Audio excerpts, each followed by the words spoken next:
За авилгал бол тогтолцооны суурь асуудал болсон гэж та хэллээ.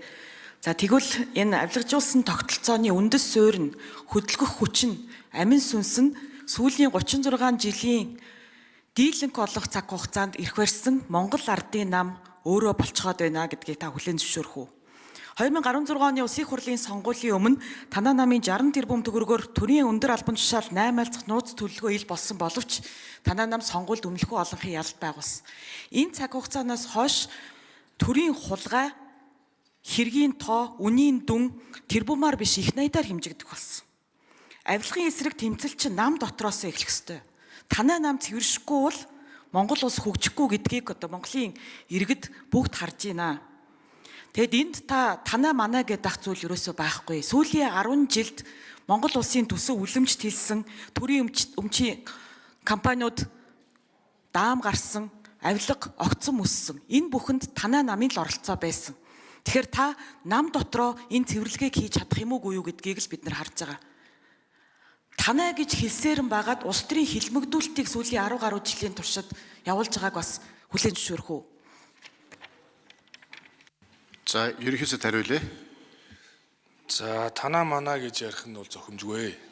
Бид хүнээс илүү системэл ярих ёстой.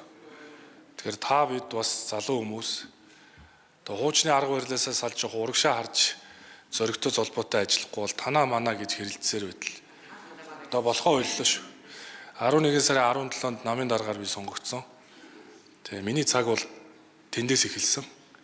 Тийм учраас авилгатаа тэмцэх тэмцэлт бол би үргэлж хатуу байр суурьтай зогсно. Танаа манаа гэдэг хэн байхгүй. Бүх нам цэвэрших ёстой. Улс төрийн намуудтай үргэлж уриалдаг. Нам дотроо цэвэрлэгдэх ёстой. Цэвэрших ёстой. Хариуцлагатай байх ёстой. Ёс зүйтэй байх ёстой. Тэгж чадаад нам нь эрүүл байвал төр нь эрүүл. Өөрөө парламентын засаглалын хамгийн сонгодог одоо энэ засаглал чинь өөрөө юу гэхээр нам нь төрийг бүрдүүлдэг. Нам нь цэвэрших ёстой. Тийм учраас намаа одоо цэвэршүүлэхийн төлөө бидний одоо залуучууд аль аль талдаа хичээн зүтгэе.